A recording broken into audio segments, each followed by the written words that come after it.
मध्य प्रदेश में बीजेपी और कांग्रेस के लिए राजनीतिक समानता सदैव एक जैसी रही, लेकिन राजनीति की पटरी पर बीजेपी की जो गाड़ी है वो बुलेट ट्रेन की तरह दौड़ रही है, लेकिन कांग्रेस की जो गाड़ी है वो पैसेंजर की तरह चल रही है। यानी बीजेपी कांग्रेस से कई कदम आगे है। यही कारण है कि अब इस लीडरशिप को लेके मुख्यमंत्री डॉक्टर मोहन यादव की लीडरशिप और जीतू पटवारी की लीडरशिप कितनी पास हुई, कितनी फेल हुई, इसी पर देखिए हमारी ये रिपोर्ट। मध्य प्रदेश की सियासत में पूर्व मुख्यमंत्री शिवराज सिंह चौहान और कमलनाथ के बदलाव के बाद कांग्रेस और बीजेपी के अंदर राजनीतिक समानता एक जैसी थी। ये हम इसलिए कह रहे हैं क्योंकि बीजेपी में मुख्यमंत्री डॉक्टर मोहन यादव और प्रदेश अध्यक्ष हेमंत खंडेलवाल की जोड़ी सामने आई, तो कांग्रेस में नेता प्रतिपक्ष उमंग सिंघार और प्रदेश अध्यक्ष जीतू पटवारी को लीडरशिप की जिम्मेदारी सौंपी गई। लेकिन कुछ ही सालों में एक जैसी समानता होने के बावजूद इन दोनों पार्टियों में जमीन आसमान का अंतर देखा जा रहा है। आज कांग्रेस को पीछे छोड़ते हुए बीजेपी कई गुना आगे निकल गई। बीजेपी का report card, doctor Mohan Yadav, Hemant Khandelwal का नेतृत्व, सत्ता संगठन में बेहतरीन समन्वय तालमेल, अपने हर एजेंडे में बीजेपी कामयाब रही, कार्यकर्ताओं के लिए सत्ता संगठन का द्वार खोला, दिग्गजों की भरमार के बावजूद तालमेल का गठजोड़, नई लीडरशिप के साथ पुराने नेता एडजस्ट हो गए।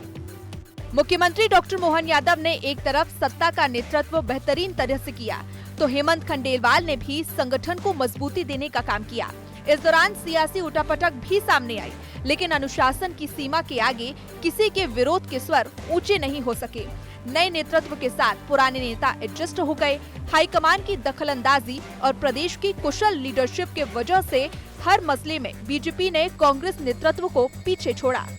भारतीय जनता पार्टी और कांग्रेस में मूल अंतर है। भारतीय जनता पार्टी संगठन कैडर आधारित दल है, कार्यकर्ता अनुशासित होकर काम करते हैं। दूसरी तरफ कांग्रेस पार्टी में फ्रेंचाइजी सिस्टम है, गुटबाजी है, बंदर बांट है। पहले कमलनाथ की फ्रेंचाइजी थी, फिर जीतू पटवारी की फ्रेंचाइजी है और जीतू पटवारी ने अन्य वरिष्ठ नेताओं को दरकिनार करने का काम किया है। दूसरी तरफ डॉक्टर मोहन यादव जी, हेमंत खंडेलवाल जी के नेतृत्व में भाजपा संगठित होकर काम कर रही है, जनता का आशीर्वाद मिल रहा है। कांग्रेस का रिपोर्ट कार्ड, उमंग सिंघार, जीतू पटवारी का नेतृत्व, संगठन, नेता प्रतिपक्ष में समन्वय तालमेल की कमी, बीजेपी के सामने हर एजेंडा हुआ फेल, जमीनी कार्यकर्ताओं की नजरअंदाजी, सीनियर लीडरशिप से नहीं बैठी पटरी, नेताओं के बीच वर्चस्व की लड़ाई सबसे बड़ी। जीतू पटवारी और उमंग सिंघार के नेतृत्व से कांग्रेस को काफी उम्मीदें थी, लेकिन इनके बीच में भी तालमेल और समन्वय की कमी कई बार कैमरे के सामने खुलकर आई। जब दो महत्वपूर्ण धड़े ही एक नहीं होंगे तो फिर किससे उम्मीद की जाए। जीतू पटवारी संगठन को मजबूती नहीं दे सके तो सदन में उमंग सिंघार अपने एजेंडों पर चलते रहे। नई लीडरशिप को पुराने नेता पचा नहीं पाए। नतीजतन दिग्गज नेताओं के बीच खुलकर नाराजगी सामने आई। इतना ही नहीं, आपसी लड़ाई में राज्यसभा की एक सीट भी कांग्रेस ने गंवा दी। मोहन यादव जी शिवराज सिंह चौहान का रिप्लेस थे। शिवराज सिंह चौहान जी जिस तरीके से अपने मुख्यमंत्री काल में लाडली बहना या जो भी कहें आप योजनाओं के माध्यम से आए थे, तो मोहन यादव जी मुझे लगता है कि एक रबर स्टैम्प मुख्यमंत्री हैं।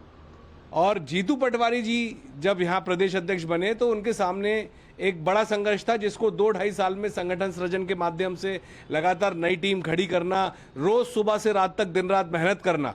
जीतू पटवारी ने प्रदेश में एक वो टीम खड़ी करी है जो भारतीय जनता पार्टी के झूठ को बेनकाब करेगी। राजनीति समानता होने के बावजूद आज बीजेपी कहां खड़ी है और कांग्रेस कहां? समान लीडरशिप और नएपन की बहार भी कांग्रेस को आगे नहीं ले जा सकी। बीजेपी मजबूत होने के बावजूद कछुआ चाल नहीं चल रही और कांग्रेस कमजोर होने के बावजूद दौड़ नहीं पा रही। आने वाले समय में कांग्रेस नेतृत्व के सामने कई बड़ी चुनौतियां खड़ी हैं। भोपाल से BSTV के लिए मनोज राठौर की रिपोर्ट।